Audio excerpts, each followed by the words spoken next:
long rebound. Steph, no timeout with 6. At 5, Curry for the lead.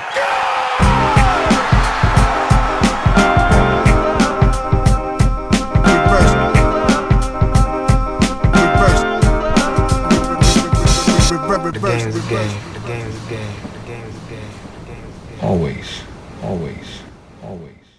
Et oui, c'est encore nous. Vous nous avez tous les matins avec le CQFR et on revient double dose le lundi pour un épisode du podcast avec l'équipe Rivers Basket Session.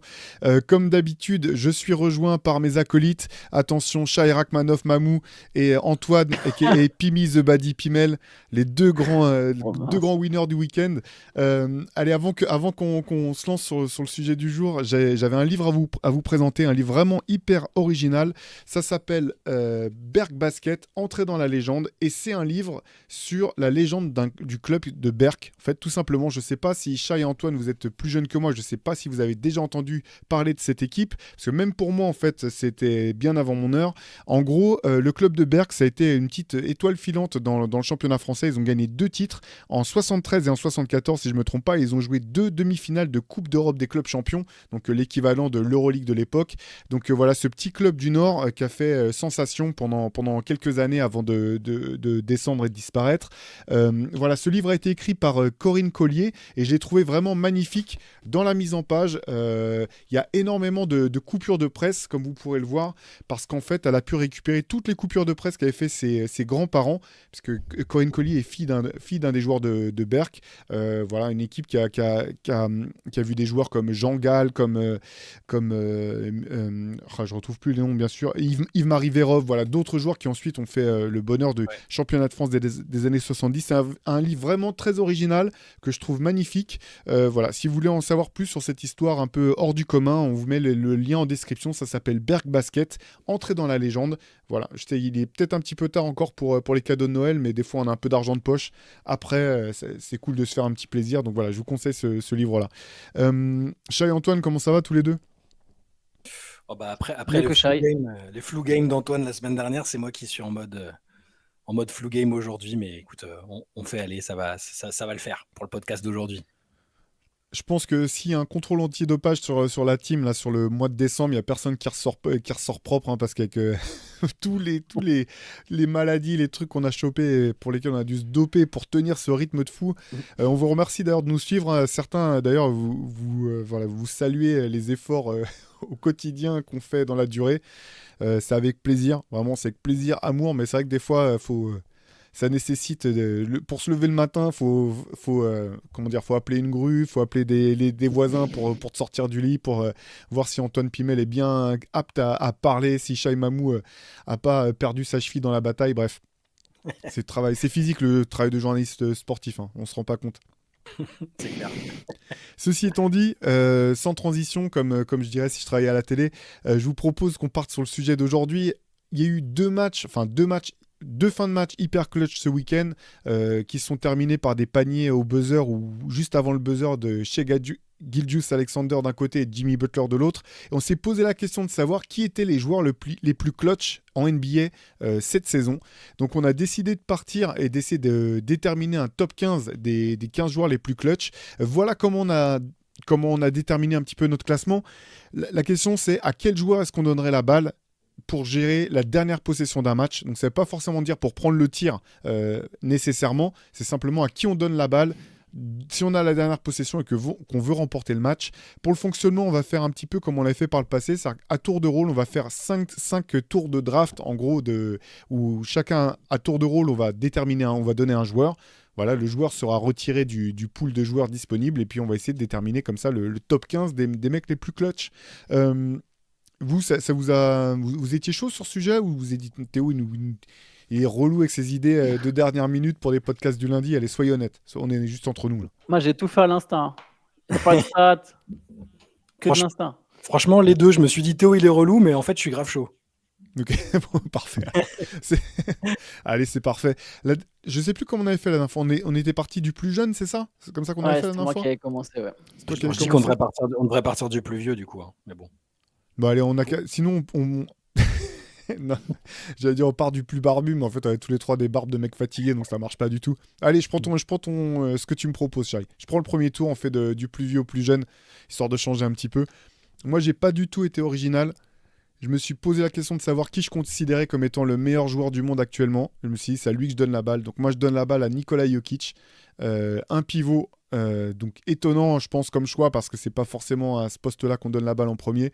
Mais je pense que son arsenal offensif, et quand je dis offensif, je parle pas uniquement au scoring, mais vraiment que ça soit pour marquer de près, de loin, trouver le mec démarqué. Voilà, je pense qu'il y a toujours pas mieux, en fait, à l'heure actuelle en NBA. Donc moi, je donne la balle à Nikola Jokic. Et je suis curieux de voir ce que vous pensez de ce choix. Ah bah, moi, perso, je m'attendais pas à ce que tu. Je pensais que tu allais me chourer tous les mecs que j'avais mis de côté là. Et je suis assez surpris. Mais après, je veux dire, ça s'entend. Après tout, pourquoi ne pas donner la balle au meilleur joueur du monde? Je pense qu'on est tous les trois d'accord pour dire que c'est le joueur le plus fort actuellement. J'essaie de voir des situations de match où ce serait très très serré, où il y aurait une défense très resserrée sur lui. Je pense pas que c'est celui que je choisirais en premier, mais peut-être ça s'entend de le prendre assez haut. Mais je le prendrai pas en premier, non. Ouais, moi non plus. Je l'ai dans mon top 10, je crois, où il doit être à la fin de mon top 10, mais je ne l'aurai pas. Surtout, en fait, ça dépend combien de secondes il reste. Parce que s'il reste 14 secondes, ça veut dire avoir la balle loin du cercle. Quand même une forte probabilité que s'ils prennent un tir, soit un tir à 3 points. Je ne fais pas confiance des masses à Jokic qui prendra un dernier tir à 3 points. Bon, après, je l'ai quand même dans la liste et je l'ai dans. J'ai une liste de presque 20 gars, donc quelque part. Quand je dis top 10, c'est que je l'ai quand même haut, mais ouais, j'aurais pas pris Jokic en 1. Mais par contre, je comprends l'argument de c'est le meilleur joueur du monde. C'est mon numéro, c'est aussi mon meilleur joueur du monde selon moi. Donc ça se tient. Allez, Chai, en deuxième pick, qui tu prends? Alors, je vais prendre Monsieur Damian Lillard avec le deuxième pick. Ouais, je sais pas si Antoine va m'en vouloir ou pas. Je l'ai pris. Alors, il y a un mix de raisons purement factuelles, c'est-à-dire que dans l'inconscient collectif, on l'identifie comme le joueur le plus clutch, peut-être parce que il a mis un paquet de game winner, parfois au buzzer. Statistiquement, c'est toujours un des joueurs qui marque le plus dans le Money Time. Même cette année d'ailleurs. C'est-à-dire qu'à Milwaukee, il a fait des débuts qu'on pourrait décrire comme un peu poussifs, peut-être pas toujours très adroit, mais c'est le joueur qui marque en moyenne le plus de points dans les fins de match, serrés. Il a 5,6 points de moyenne.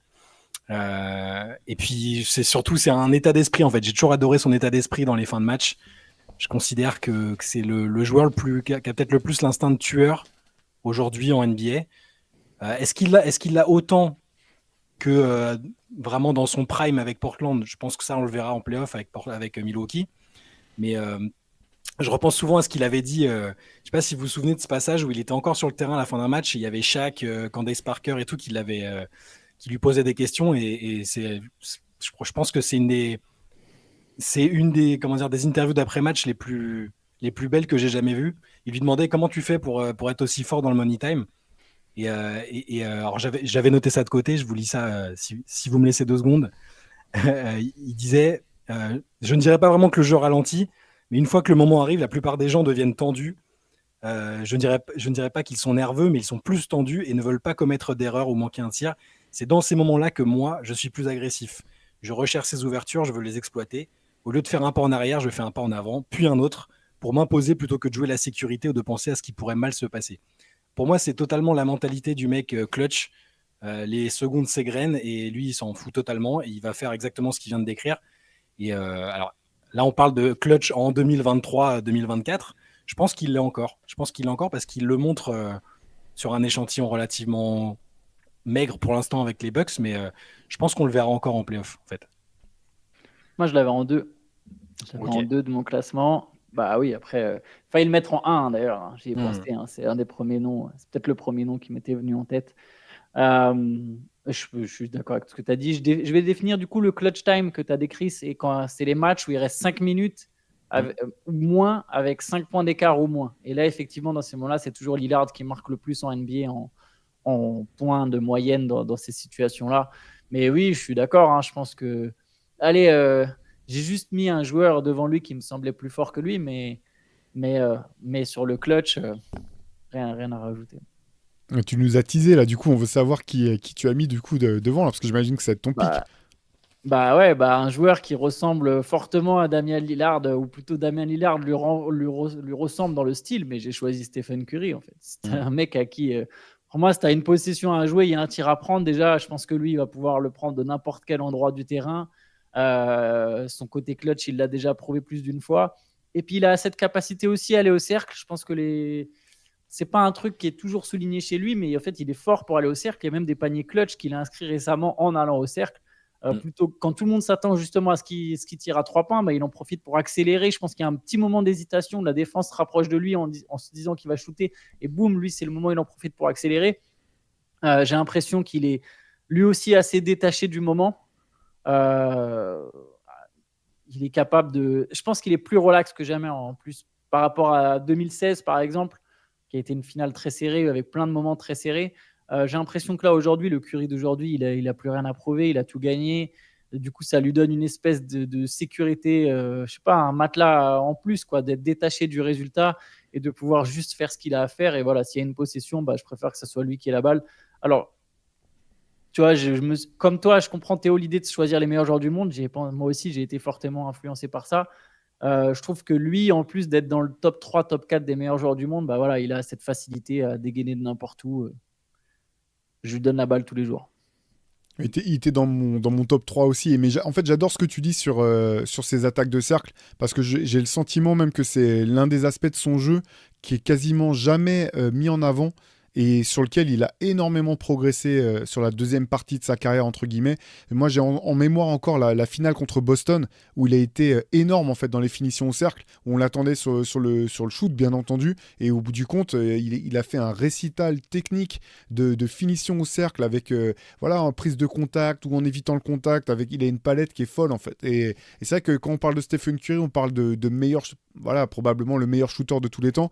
Et quelque part, ce qui est fou, c'est que dans une certaine mesure, je me dis, ça rend même pas vraiment hommage à l'étendue de ses qualités de joueur. Et je pense que sa palette offensive, c'est simplement des plus meurtrières qu'on ait connues. Et un peu comme, d'une certaine manière, Kobe a pas arrêté d'ajouter des cordes à son arc tout au long de sa carrière.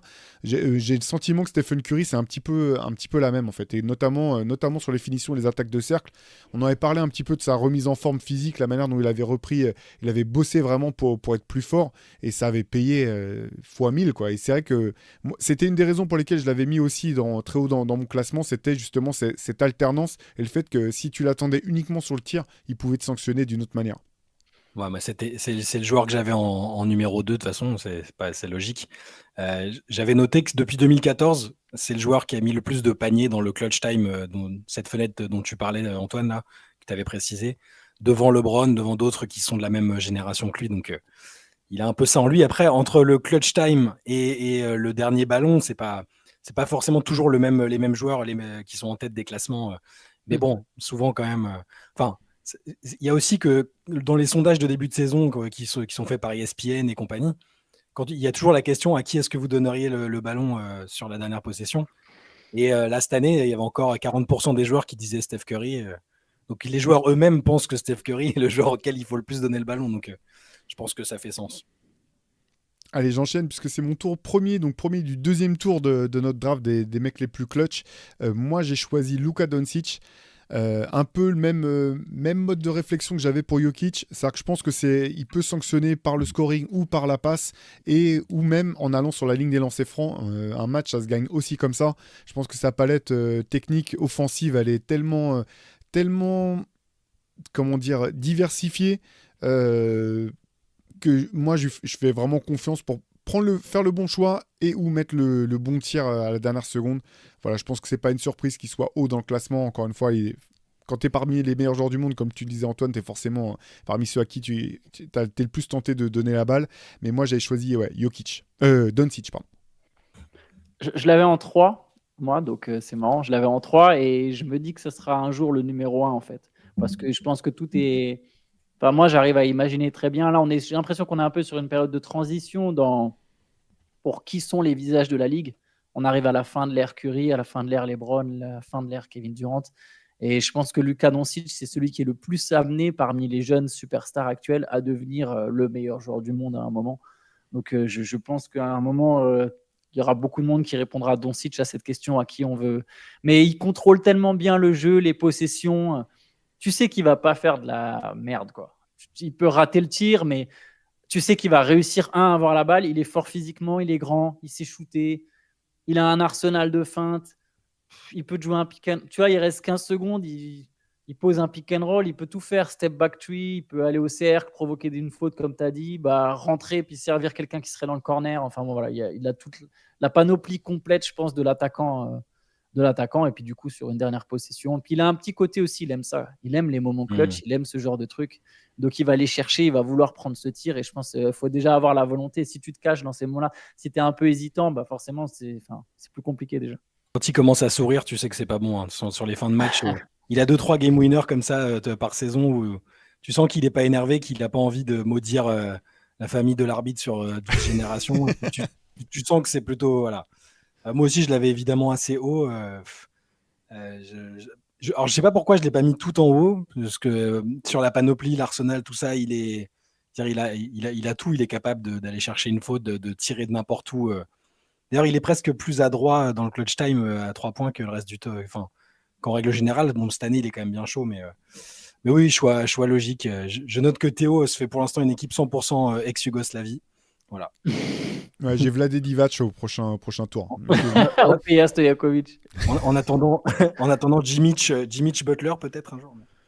Vous verrez bien. Allez, à toi, Shai.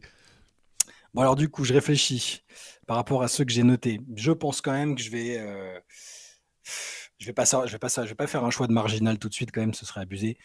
Je vais prendre Kevin Durant tout simplement. Pour les mêmes raisons que Doncic, c'est-à-dire qu'il peut provoquer un panier de tellement de manières différentes, que ce soit en attaquant le cercle, que ce soit en tirant par-dessus n'importe quel joueur sur la planète. Et puis voilà, on l'a déjà vu tuer des matchs. Alors c'est rarement, en tout cas, vous me direz si j'ai tort, mais j'ai pas énormément de souvenirs de game winner au buzzer ou de panier vraiment de. Donc c'est pas, en fait, ça pourrait être mis contre lui dans cet argument, dans cette discussion-là. Mais j'ai l'impression qu'en fait, il tue les matchs avant. Vous voyez ce que je veux dire?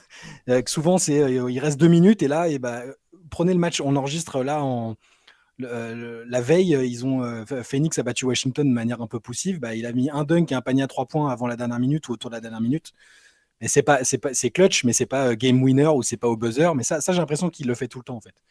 Donc ça va peut-être à l'encontre de la logique de cette liste qu'on fait. Mais moi, j'ai une confiance aveugle en lui au niveau de sa capacité à créer un tir, à déclencher un tir, à le mettre surtout. Enfin, voilà. Kevin Durant pour moi. Moi, il était dans la suite, pareil. Je l'avais juste après Doncic, donc on continue dans le même ordre, dans l'ordre du truc. Alors, pas pour la passe, mais tu as raison. Il y a un tir d'ailleurs très marquant de Kevin Durant, c'est celui dans les finales 2017, je pense. Ouais, je pense que c'est 2017. Oui, je crois que 2017 ou 2018, mais c'est le tir qu'il met dans le Game 3 à 3 points contre les Cavs et il assomme le match et la série. Lui, voilà, le truc avec Durant, c'est que j'ai l'impression que s'il voit le cercle, c'est bon, quoi. Il suffit qu'il voit le cercle. Et dans une situation comme ça, voilà, je lui fais confiance sur prendre un tir. Même s'il prend de l'âge, qu'il est moins fort physiquement, pour tout ce que tu as dit, je suis d'accord, il peut déclencher à tout moment.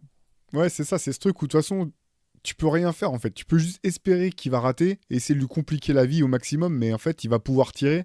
Et parmi les tirs clutch, il y a celui face aux Bucks en fait, à un orteil près sur la ligne à 3 points. Pourtant le tir il est mis en fait. Il est pas plus dur à un orteil près derrière que là où il l'a pris. Donc moi je partage ton avis sur l'animal quoi. C'est un peu comme dire qu'en fin de carrière où tu savais qu'il avait plus forcément. Enfin, je dis pas que KD est au même niveau que dire qu'en fin de carrière, mais c'est les mecs qui leur tirent, ils pourront toujours le prendre en fait. C'est clair. Allez Antoine. C'était à moi, ouais. Du coup, derrière, j'ai un autre vieux. J'ai mis LeBron James, moi, en fait. Ouais. J'ai mis LeBron. Je me suis demandé si on allait attendre encore longtemps au risque de se brouiller avec des gens. Je me dis, si c'est une possession, physiquement, il est encore plus fort que 95% des joueurs NBA. Donc, il y a peut-être 5% de la ligue qui est capable de l'arrêter physiquement. C'est pas un shooter pur, mais je sais pas, il y a un espèce de truc. Je pense que le moment lui. Tu sais, quand il y a un moment important, je sais pas comment dire. j'imagine qu'il est concentré tout le temps, mais je sais pas. Tu vois, j'estime que les génies, tu sais, peut-être ils arrivent à capter encore plus d'attention de leur cerveau. Et ben dans ce moment clé, il va capter une part de concentration et de mécanique encore plus importante qui fait qu'un shoot important, il va être capable de le mettre encore plus qu'un tir lambda je sais pas, dans le milieu du deuxième quart-temps. Donc, si c'est pour mettre un panier, faire la passe, évidemment, il a toujours milité pour ça. Hein, de moi, je fais le bon choix, je choisis la bonne action. Si j'ai un coéquipier qui est démarqué, je vais lui donner la balle. En fait, je me dis que LeBron, il ne va pas perdre le ballon déjà, c'est sûr, sur une possession ultime. Donc, voilà, entre son mix d'expérience, de QI basket, d'adresse, de capacité de passe, de puissance physique, tout ce que tu veux, d'explosivité, je suis obligé de choisir LeBron. Ouais, et il a un peu, il a fait cette évolution, ce changement au début où on lui reprochait de trop faire la passe, de pas assez prendre les shoots pour lui-même dans les moments clutch. Et mais je suis d'accord avec toi. Maintenant, mais on est d'accord, il les prend plus qu'avant quand même. Après s'être vu reprocher constamment de fuir après les finales contre Dallas, j'ai l'impression qu'après il a enchaîné des saisons où sur les playoffs à l'Est, là, quand il était à Miami puis à Cleveland, le nombre de paniers clutch et de game winner qu'il a mis, enfin, j'ai l'impression que c'est beaucoup plus qu'avant, que sur sa première partie de carrière en fait. En fait, j'ai l'impression qu'il a quand même... comme toi, Antoine, j'ai l'impression qu'il a toujours fait plus ou moins le bon choix, en fait. Le bon choix de jeu, quoi. Donc, c'est vrai que je comprenais pas au début de sa carrière qu'on lui reproche de passer la balle à un mec démarqué dans le corner. Et après, pour les tirs, oui, t'as raison, Chat, il suffit de demander aux Toronto Raptors ou aux Hawks ce qu'ils en pensent, mais oui, il en a mis, ouais. Il en met un aussi contre les Bulls, terrible, contre les Bulls de Derrick Rose. Une série où Rose et Butler. Alors, Rose, c'est post-blessure, mais où il est pas mal, où il est proche, nouveau proche de son niveau All-Star, et Butler qui est All-Star, et ça doit être 2015 ou 2016, je sais plus. Et il leur met il y a d'ailleurs Pau-Gasol même dans l'équipe des Bulls, et il leur met pour égaliser, je pense, pour pas revenir à 2-2, et les Cavs, le Heat derrière gagne la série 4-2, mais ouais, il met un game winner de fou aussi. Allez, moi je vais enchaîner avec un autre semi-vieux dont tu viens de parler. Moi j'ai pris Jimmy Butler. Alors peut-être un peu haut, je peux reconnaître. Mais j'ai l'impression qu'il en a tellement mis en fait. Et c'est pareil, c'est pas forcément un très bon tireur à 3 points, mais en fait un petit peu ce que tu disais Antoine, où il a été capable d'en mettre dans des moments importants où il fallait vraiment step up. Je repense encore à la série face à Boston l'an dernier où tout le monde sait que le ballon va venir dans ses mains et finalement il est inarrêtable, il marque panier après panier, ou pire encore contre les Bucks là où c'est Jrue Holiday qui défend sur lui, genre le mec qui est considéré comme l'un des meilleurs défenseurs à son poste. Et j'ai jamais vu Jrue Holiday être désemparé à ce point et se faire c'est le terme bully qui me vient en tête, mais c'était un petit peu ça, quoi. Donc, ouais, moi j'ai choisi Jimmy Butler à ce niveau-là. Vous avez le droit de dire que c'est un peu haut. Je sais pas ce que vous en pensez. Je suis un peu curieux de savoir ce que vous en pensez. Je m'attendais même à ce que tu le prennes avant, en fait. Hein. Donc, je suis pas surpris que tu le prennes à cet endroit-là. Moi, en fait, c'est fou. Ce qui m'a fait hésiter à le mettre. Alors, je l'ai évidemment dans les 10-15 que j'avais noté. Hein. Mais je sais pas, j'ai le souvenir de séries où il manque des paniers de peu à la dernière seconde. C'est injuste, hein, parce que, comme tu le disais, il y en a plein où il a été très clutch. Mais du coup, je ne l'ai pas mis devant les mecs qu'on a cités avant. Donc, je l'aurais mis à peu près dans cette fenêtre-là. Hein, donc, ça ne me choque pas. Moi, j'avais que 2 noms devant lui. Donc, quelque part, je l'ai au même endroit que toi. Si on avait fait un truc, si c'était sur tout le 4e quart-temps, j'aurais peut-être mis Butler devant les 2 noms que j'ai devant lui. Mais sur une seule possession, il y a quand même d'autres mecs que je prends. Enfin, il y a 2 gars que je prends avant. Il n'y a que 2 gars que je prends avant. Voilà, sur un seul tir, c'est pas un très bon shooter à 3 points. Bon, après, il sait se créer son tir dans tous les cas. Et j'ai l'impression que ce qui, moi, m'a fait le mettre haut, parce que du coup, je l'ai dans la même fenêtre que toi, c'est l'instinct. C'est le côté, là, il faut que je tue le match. Tu vois ce que je disais tout à l'heure, il n'aura pas peur de le faire, il aura envie de le faire. Et je pense que c'est peut-être même la qualité la plus importante, en fait. Tu vois, il y a plein de mecs que j'ai mis derrière lui qui sont des meilleurs shooters, des meilleurs joueurs de pick and roll, peut-être des meilleurs passeurs. Mais j'ai l'impression que lui, il y aura ce truc de mentalement, en fait, il va vouloir et il va croire encore plus que les autres en ses capacités. Et c'est ça qui m'a fait le mettre aussi très haut comme toi. Donc au final, je ne suis pas surpris. Hein. J'ai que 2 gars devant, comme je disais. Bon, ça va, j'avais eu peur qu'on me traite de fanboy dès que j'allais prononcer son nom, c'est pour ça, j'avais gardé dans ma poche. Non, mais t'es quand même un fanboy, il n'y a pas de problème, hein, mais on te l'accorde, il n'y a pas de souci. C'est ça, je suis un fan dude. C'est ça. Allez, Chai, c'est ton tour. Allez, je vais prendre un choix. Alors, peut-être le premier choix un peu original, même si en fait, c'est pas original parce que ça se justifie très bien, vous verrez. Vous êtes au courant que maintenant, en NBA, il y a un trophée du joueur le plus clutch. Bon. Absolument. Eh bien, j'ai choisi. Antoine l'a oublié. J'ai choisi le tenant du titre du Clutch Player of the Year, De'Aaron Fox, qui, je trouve, opéré une vraie métamorphose dans les fins de match depuis. Ça fait déjà 2 ans que ça a commencé. C'est devenu un patron, c'est devenu un joueur qui n'a pas du tout peur des grands moments, qui est très très efficace dans le money time. Et là, aujourd'hui, surtout vu ce que fait Sacramento à nouveau cette année, vu ce qu'ils ont fait l'année dernière en étant cette équipe super enthousiasmante, je prends De'Aaron Fox. Et je pense qu'on n'a pas encore tout vu. Je pense qu'il a encore un palier qu'il est capable de franchir sur ce côté clutch, justement. Et on le verra quand Sacramento va, je l'espère pour eux, réussir à passer un tour, peut-être plus, et qu'on le verra dans les gros moments.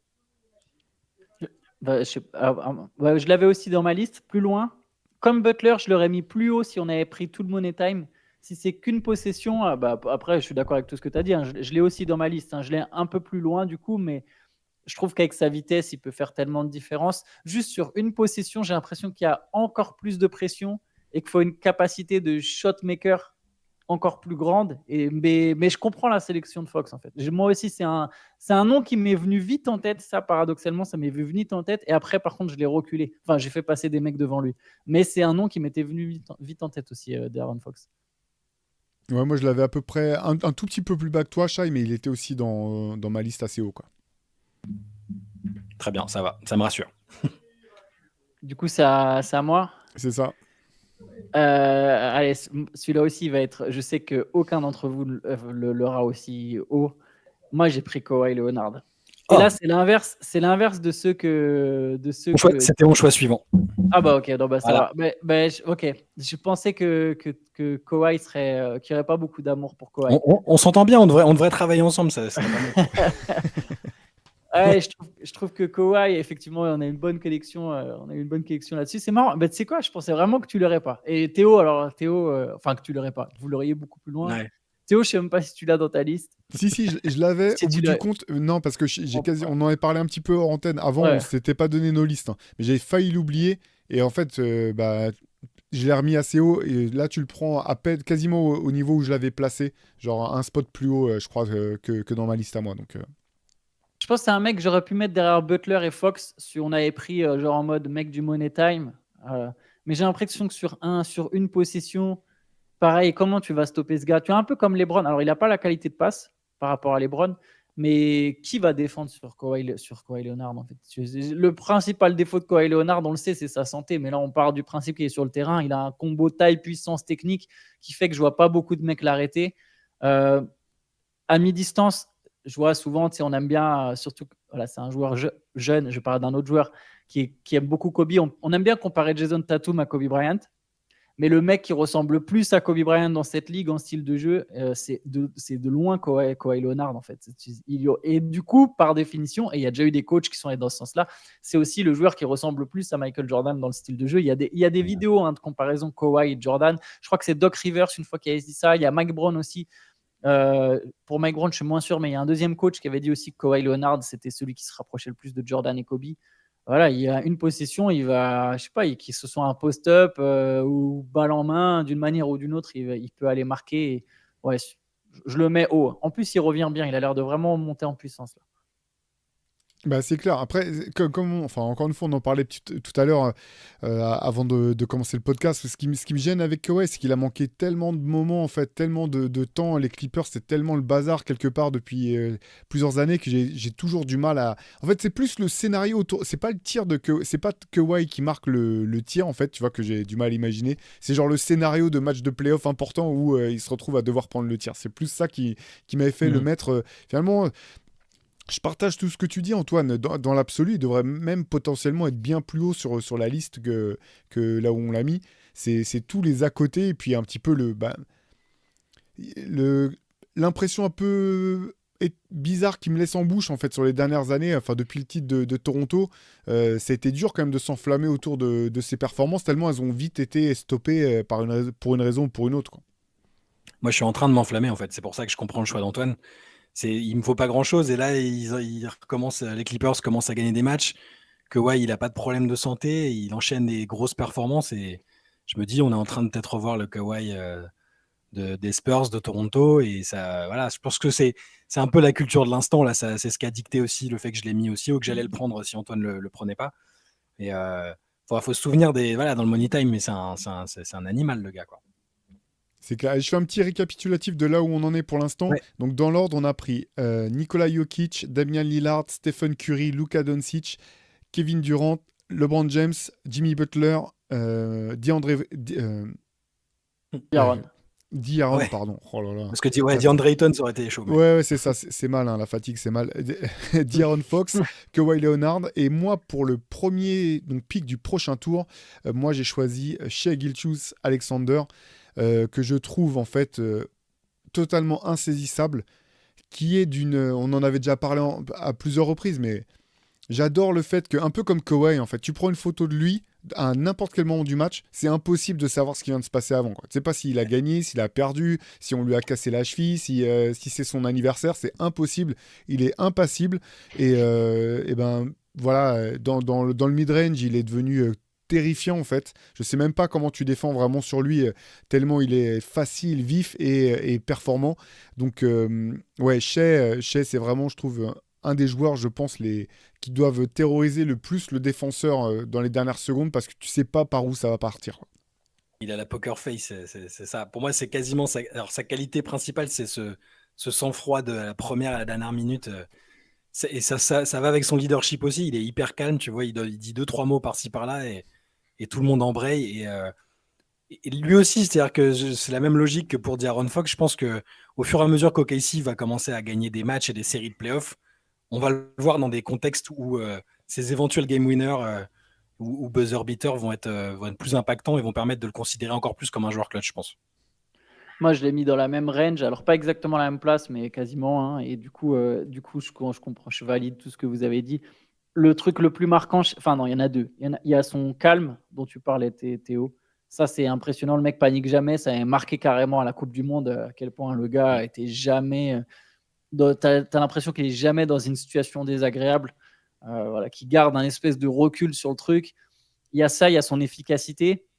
Moi, si j'étais l'équipe adverse au moment où il y a une dernière possession et c'est Shai qui l'a, je fais ce qu'a dit Stan Van Gundy, forme fucking wall. Voilà, je fais ça, je fais même une vieille 2-1-2 dégueulasse s'il faut, mais il n'y a pas un espace dans l'espace du mid-range. C'est pas le meilleur shooter à 3 points de la ligue, donc soit je le force à prendre un shoot à 3 points et je me dirais bon bah c'est un bon tir selon les pourcentages, soit encore mieux je le force à lâcher la balle pour un mec qui sera à 3 points. Alors Holmgren, il a déjà mis un 3 points clutch cette année pour sa première saison, mais bon, on verra si c'est un gros match de playoff, dernière possession, est-ce que Holmgren il le mettra aussi? Mais il y a moyen, Holmgren il a l'air d'être aussi un mec qui en a rien à carrer et je pense qu'il y a moyen qu'il en mette aussi. Mais bref, ma solution serait de me dire bah, je le force à lâcher la balle et un des autres mecs d'OKC qui n'a pas forcément son calme, qui sera obligé de prendre à 3 points, prendre un tir à 3 points, sachant que l'adresse à 3 points, c'est un peu le baromètre d'OKC. Voilà, ce serait ma solution. Mais chez Gilgeous-Alexander, clairement, trop d'efficacité, trop de sang-froid, quoi. Et l'autre mec qui a plus de sang-froid et qui s'appelle aussi Shai, ou du moins pas loin, c'est son tour de choisir. Des sueurs froides là avec la grippe, j'ai un peu ça là, mais alors vu que vous avez piqué pas mal des mecs que je voulais prendre, falloir que je me rabatte sur des seconds couteaux, mais des seconds couteaux de grand talent quand même. Tu vas te manger des mails de haters, de gens qui vont te dire comment ça c'est un second couteau. Attention. Bah justement, je pense que celui que je vais choisir, je pense que les fans de Boston vont peut-être se liguer contre moi. Je pense quand même que je vais prendre Jason Tatum. Parce que j'étais allé voir ses stats dans le clutch justement. Elles sont assez sous-cotées. Il est plutôt très efficace dans les dernières minutes des matchs. Il a lui aussi une panoplie très étendue. Tu le disais Antoine, parfois ça peut être comparé à Kobe, même si c'est pas le prototype exactement identique. Je pense que je le prendrais parce que c'est peut-être aussi parmi les bons joueurs qui restent, c'est peut-être le meilleur aussi. Et que ce serait presque injuste de ne pas lui confier l'opportunité de prendre un dernier shoot. Il y en a quelques-uns, il y en a encore d'autres qu'on va sans doute citer, mais je pense que c'est le bon moment pour le sortir du chapeau. Moi, j'aime bien, je l'ai aussi quasiment au même endroit. Il y a un joueur qu'on n'a toujours pas cité, mais du coup, ce sera mon prochain pick. Mais je suis d'accord, hein, Jason Tatum. D'ailleurs, il avait mis un game winner alors, c'était un lay-up, hein, mais c'était contre les Nets de Kyrie et Durant. Contre les Sixers, il a quand même mis des shoots importants dans la série. L'an dernier, je pense pareil, c'est un joueur qui n'aura pas peur du moment en fait. Et au contraire, je pense qu'il a envie de briller, Jason Tatum. Ma seule crainte, c'est qu'il sera très tenté de prendre le tir quoi qu'il arrive, en mode parce que justement, il a très envie de briller, mais je pense que c'est un joueur super clutch à mon avis. Du coup, je suis curieux de voir qui tu as pris derrière, Antoine. Moi, c'est un joueur, je suis même surpris que vous ne l'ayez pas pris. Je l'avais devant Jokic, devant Shea, devant Tatum. C'est Devin Booker. Ouais, c'est logique, c'est celui auquel je pensais. En plus, j'ai l'impression qu'avec ses progrès en playmaking, en fait, surtout que lui, il joue dans l'équipe de Kevin Durant. Alors, j'aurais peut-être donné la balle à Durant, ou j'aurais peut-être voulu que Durant prenne le dernier tir. Mais paradoxalement, s'il y a vraiment une situation où il faut se défaire balle en main, je préfère que ce soit Booker qui ait quand même la balle au début de l'action, quoi. J'ai l'impression il sait tout faire, Devin Booker. Et techniquement, il est. Et pareil, je parle de physique. Ça me semble important le physique sur la dernière possession parce qu'il faut vraiment savoir te créer ton espace. Et lui, c'est un buffle en fait. En fait, c'est le joueur que James Harden aurait dû être, Devin Booker. Et en plus, dernier truc, il a un côté fuck you quoi. J'espère ça c'est clair. Que ça ne vous posera pas de problème sur YouTube, qui fait que il va avoir envie de te mettre le panier sur la tête. Je parlais beaucoup d'envie, de mental, mais ça me semble important aussi, ce genre de truc. Et du coup, Devin Booker. C'est d'ailleurs l'un des mecs les plus respectés par ses pairs dans ce registre-là. Quand on entend les mecs parler de lui, que ce soit sur la palette, sur l'attitude ou sur justement ce dont tu parlais, le fait de ne pas avoir peur du moment, de vouloir prendre le tir et de le mettre, c'est clairement l'un des snipers les plus craints, je pense, de la ligue actuellement. Et c'est encore une fois, c'est playoff l'an dernier et c'était monstrueux ce qu'il a fait en playoff l'an dernier. Ouais, mais alors je l'identifie dans d'autres classements, je le mettrais très très très très haut, genre sur les meilleurs attaquants, les meilleurs scoreurs, tout ce que tu veux. Je sais pas pourquoi je l'identifie pas encore comme l'archétype du joueur clutch, ce qui fait que je comprends le fait de vouloir lui donner la dernière possession, mais je l'ai pas mis aussi haut en fait. C'est peut-être totalement débile, mais pour le moment je le vois comme un joueur monstrueux. Les derniers playoffs, de toute façon chaque année ou presque. Booker, il me surprend. C'est-à-dire que quand il a commencé sa carrière, je me suis dit, bon, ça va être un 6e homme. Après, il met 70 points. Bon, ça va être un super joueur d'une équipe médiocre. Il va faire des cartons. Il va faire des cartons dans des équipes qui servent à rien. Et derrière, je vois qu'il commence à devenir un peu leader, un peu positif. Et là, ça devient une superstar. Donc, je pense qu'il va évidemment écouter ce podcast et puis dire, ah ok, d'accord, je suis pas dans les top clutch, les top clutch players de la ligue. Tu vas voir premier tour des playoffs, hop. Mais non, je comprends évidemment ton choix. Alors attention, on commence le dernier tour de ce top 15, donc il faut bien choisir nos candidats. Moi, je vais partir sur un joueur que je trouve éternellement sous-coté au bout du compte. C'est Jamal Murray, que je trouve vraiment très fort en fait. Dans sa capacité soit à jouer pour lui, soit à jouer le pick and roll et avec Jokic à merveille, finalement trouver une solution. Je pense que c'est peut-être, si on devait jouer un two-man game pour gagner un match, je pense que ça serait ma première option, c'est jouer un two-man game entre Jamal Murray et Nikola Jokic. Je pense que c'est une des armes de destruction les plus performantes, les plus percutantes. Donc moi j'ai choisi Jamal Murray pour mon dernier pick de ce classement. Ouais, bon choix. Enfin, je pense bon choix. Alors là aussi, il n'y a pas un énorme historique encore pour s'appuyer dessus, mais ce qu'il a, le petit historique est déjà très très très parlant. Donc oui, ça me. Pareil, je l'ai pas mis dans mes premiers choix, mais ça s'entend. Moi, je l'ai dans ma liste, je l'ai plus loin, mais je me demande si Murray joue sans Jokic. C'est pour ça que tu as parlé du two-man game. Je me demande si tu as la même opinion de Murray pour le côté clutch, en fait. Enfin, non, tu aurais eu la même opinion parce que je pense que c'est justement un joueur clutch.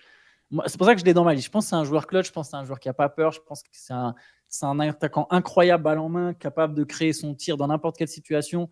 Et c'est un passeur meilleur que ce qu'il n'y paraît, même si c'est d'abord un scoreur. Par contre, je me demande dans quelle mesure Murray serait un très bon joueur partout. Mais voilà, s'il n'y a pas justement cette idée dans ta tête de te dire, de toute façon, au pire, il peut passer la balle à Jokic après avoir joué un pick and roll. Parce que c'est quand même une option, tu vois, tu es obligé de prendre en compte les mecs Enfin, du coup, tu as pris en compte vachement le mec avec qui il joue, tu vois. Ce qui n'est pas forcément le cas quand on pense à Durant, à Doncic, à Booker, etc. Et du coup, Murray, je trouve que moi, c'est ce qui m'a gêné. En tout cas, j'ai mis certains gars devant lui. Parce que lui, justement, je prenais en compte le fait qu'il y a cette option il va jouer avec Jokic, tu vois. Par contre, je suis d'accord avec toi sur un 2-2. Je pense que Jokic, Murray et Booker Durant, il n'y a pas beaucoup de mecs qui les tapent, quoi. Non, mais c'est super juste ce que tu notes, Antoine. On ne saura jamais, en fait, pour Murray. C'est toujours la question. C'est pour ça que c'est un joueur qui n'est pas facile à classer. C'est pour ça que certains le trouver surcoté, certains peuvent comme moi peuvent le trouver sous-coté, ou du moins, c'est pas tant que je le trouve sous-coté, c'est que je le trouve sous-représenté dans les discussions, en fait. C'est que son nom, j'ai l'impression, sort jamais nulle part. Et en fait... que ça soit dans la bulle, que ça soit l'an dernier en play-off, en finale, c'est un mec qui répond toujours présent et je trouve que finalement sa palette de joueurs est plus large que ce qu'il n'y paraît, et je partage tout à fait ton avis sur sa qualité de passe, Antoine. Voilà, je pense que c'est un des aspects dont on parle pas beaucoup. Alors bien sûr, je prends en compte le contexte de Denver qui est valorisant et qui contribue à en faire le joueur qu'il est. Mais voilà, je pense, je reste sur mon choix malgré tout. Je pense que c'est... Il y a d'autres contextes. Bien sûr, si tu joues avec le meilleur joueur du monde, c'est plus facile. Mais je pense quand même que ses qualités, en fait, font de lui un joueur qui aurait été fort dans la plupart... Non, il aurait été fort dans tous les contextes. Et il aurait été tout aussi fort dans pas mal de contextes. Voilà, après, c'est mon avis, quoi. Tu dis qu'on le saura jamais, mais quand Nikola Jokic prendra sa retraite dans 2 ans pour aller s'occuper de ses chevaux, on verra peut-être Jamal Murray... faire des one-man show et être... ça arrivera peut-être à un moment. De toute façon, ils ont quoi, 2-3 ans d'écart, peut-être un peu plus, je sais plus. Peut-être il y a un moment sur la timeline, ils vont... il y a peut-être un moment où Murray se retrouvera dans cette situation-là, et là, ce sera intéressant. C'est clair. Shai, pour ton dernier choix, ton dernier pick de ce classement. Bon, vous êtes prêts? Je vais vous surprendre. Je vais vous surprendre parce que les gens pensent à tort que je déteste ce joueur, ce qui n'est pas du tout le cas. Tu sais à qui je vais dire, Antoine, hein. Ouais, je l'ai dans ma liste aussi. Le joueur qui a marqué le plus de points en moyenne dans le 4e quart-temps la saison dernière, qui a rentré dans sa carrière quelques paniers très importants en play-off, notamment dans des finales, Kyrie Irving. Voilà mon choix.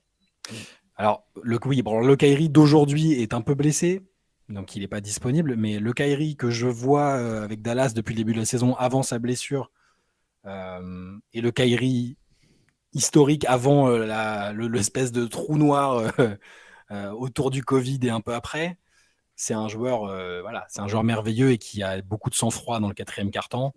Il y a plein d'autres réserves qu'on peut émettre là-dessus, mais sur le strict fait de lui donner le ballon à la fin pour trouver une solution pour marquer un panier. On parlait de la variété de moves offensifs de Steph Curry tout à l'heure. Kyrie, bon, c'est quand même un sacré bazar aussi. Donc voilà, Kyrie Irving pour moi. Je propose des t-shirts Kyrie Irving est un sacré bazar. Je trouve ça... ça se vendrait bien, ça. Ouais. Mais c'est là parce que ça veut tout dire et ça englobe bien tout ce qui compose Kyrie. Ouais. C'est parfait. Ouais. C'est un des meilleurs attaquants de la ligue. Hein. C'est le meilleur finisseur au cercle. Voilà. Pas de tous les temps, mais en tout cas sur les angles de lay-up, j'ai jamais vu ça perso dans ma vie. Après, j'ai pas non plus une expérience énormissime de NBA, mais jamais vu. Et puis sur un dernier tir, on a vu ce que ça donne. Hein. La plus grande des scènes du monde, il a mis un dernier tir de malade. Moi, je comprends.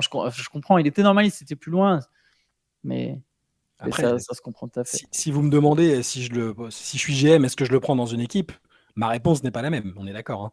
Mais là, voilà. Il devrait faire du 3-3, Kyrie Irving. Là, il a encore un avenir en NBA, mais mais tu sais, même à 40 piges, en fait. C'est ça que je veux dire, pardon. Parce que là, ça peut faire passer grosse phrase de hater. Quand il aura fini sa carrière NBA, il devrait faire du 3-3. Combien de fois j'ai vu des mecs dire ouais, Jamal Crawford en Big League, tout ce que vous voulez, mais Kyrie Irving, là, il détruit n'importe quelle ligue de 3-3 du monde, même à 45 ans. Les pubs Uncle Drew, ça, c'est Kyrie dans 30 ans. Hein. devrait l'envoyer au JO pour le 3-3. Ça se trouve, Uncle Drew, c'est juste un personnage qui vient du futur parce que Kyrie, il est rentré dans une secte et il a trouvé un truc pour la machine à remonter le temps. Et en fait, c'est le Kyrie de plus tard qui vient. C'est une théorie. Hein. Tu sais que c'est moins absurde que certaines des propres théories de Kyrie Irving. Théorie de Kyrie Irving, je sais. Je passe trop de temps sur YouTube comme Kyrie Irving. C'est ça. Attention Antoine, énorme responsabilité. Donc te revient donc le 15e et dernier spot de ce top 15. Est-ce qu'on donnera des mentions après ? Oui, après on donnera des mentions parce que j'ai noté des noms que je voulais vous soumettre aussi. Donc il y aura des mentions honorables, bien entendu. Ok, donc je parle pas de ma mention maintenant. Alors mon dernier nom, c'est Trae Young, que j'avais devant pas mal de... Enfin, non, pas devant, je l'avais devant Fox et Murray. Je trouve que Trae Young... qui n'est pas un joueur que j'apprécie plus que ça au demeurant, mais c'est un mec ultra clutch, je trouve. Et pareil, il peut faire la passe, créer. Et lui, pour le coup, des game winners et des buzzer beaters, il en a déjà un paquet à son actif. Puis on se souvient aussi de sa série de playoffs contre les Knicks. C'était assez magistral. Il a quand même mené les Hawks en finale de conférence, Trae Young. Je ne sais pas si on réalise. Alors oui, c'est l'Est et c'est un peu particulier, mais c'est quand même très fort. Ils ont tapé les Sixers. Passage.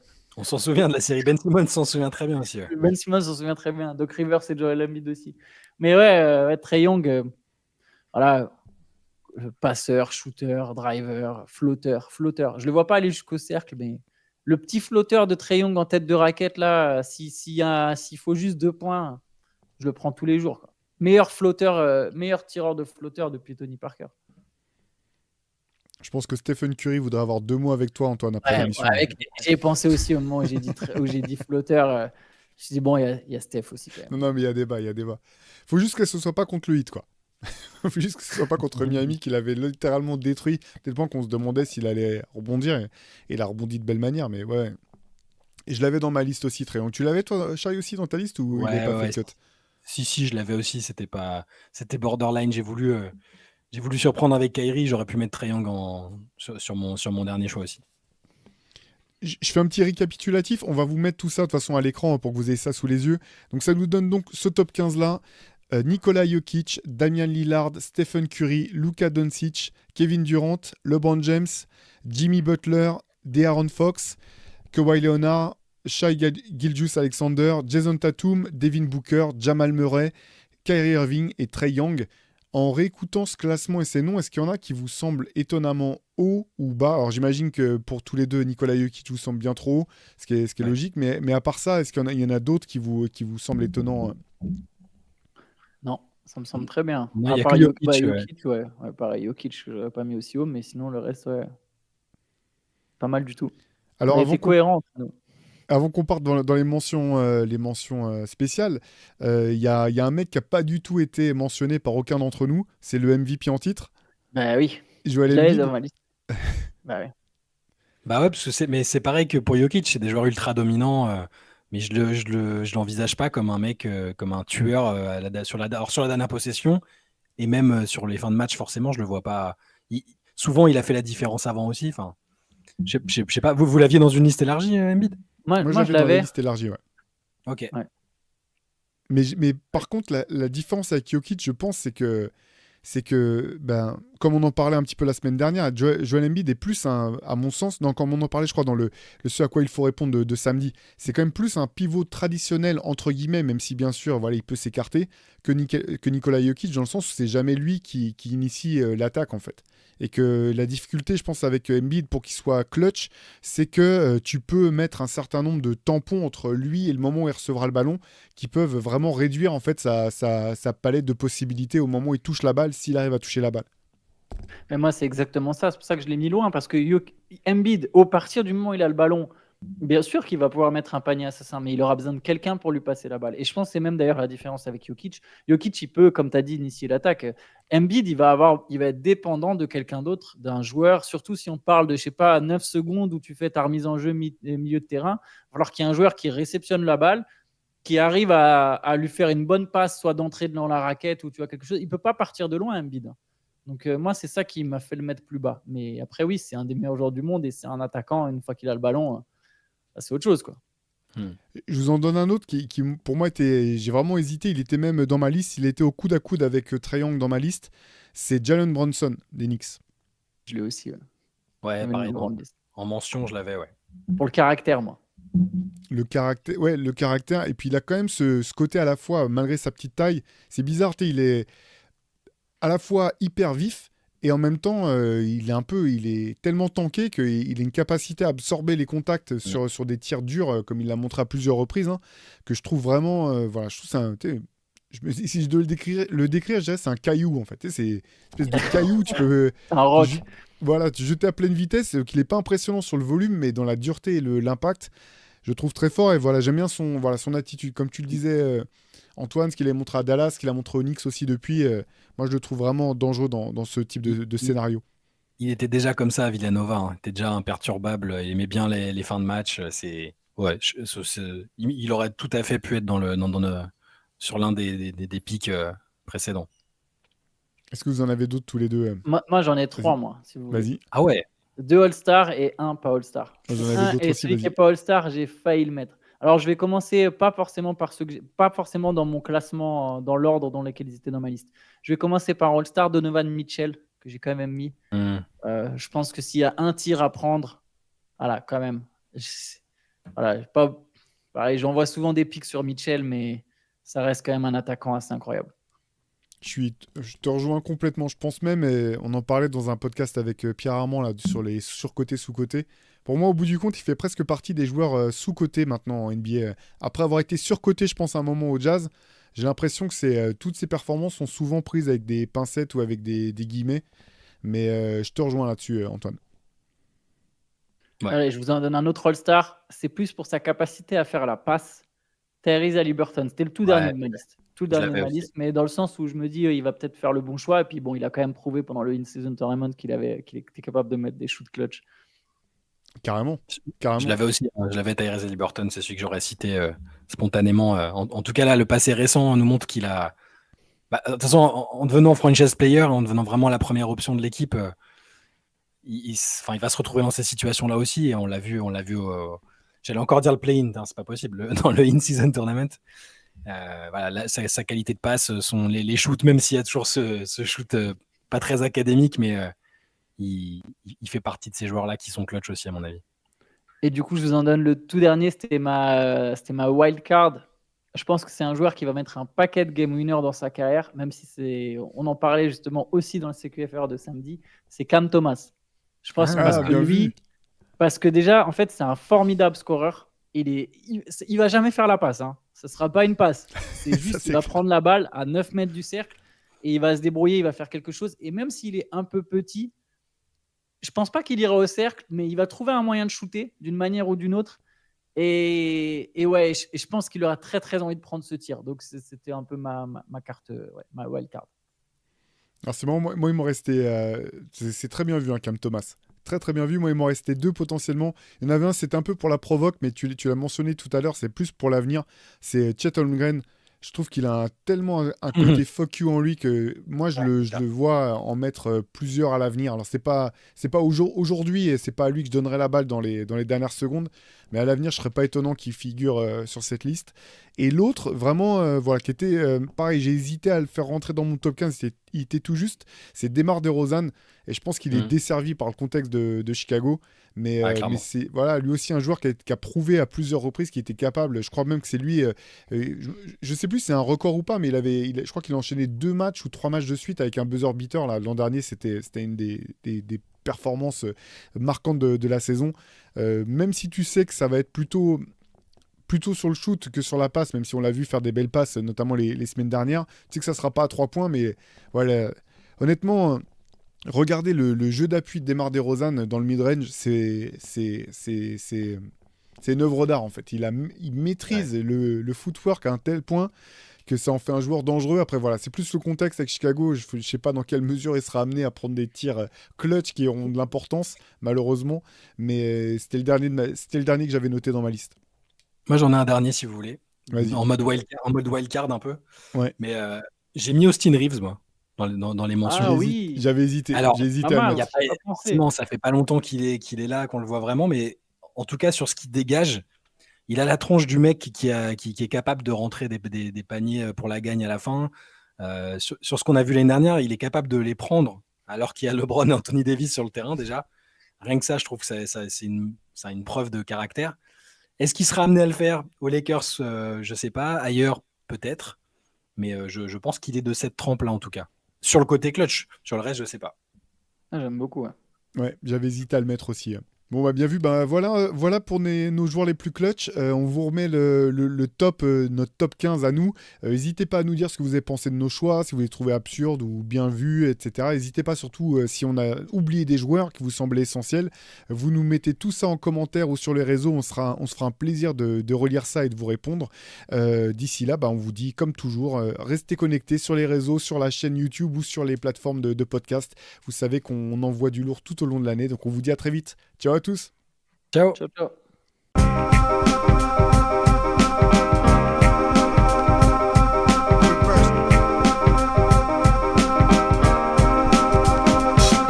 The game is out there, and it's either play or get played.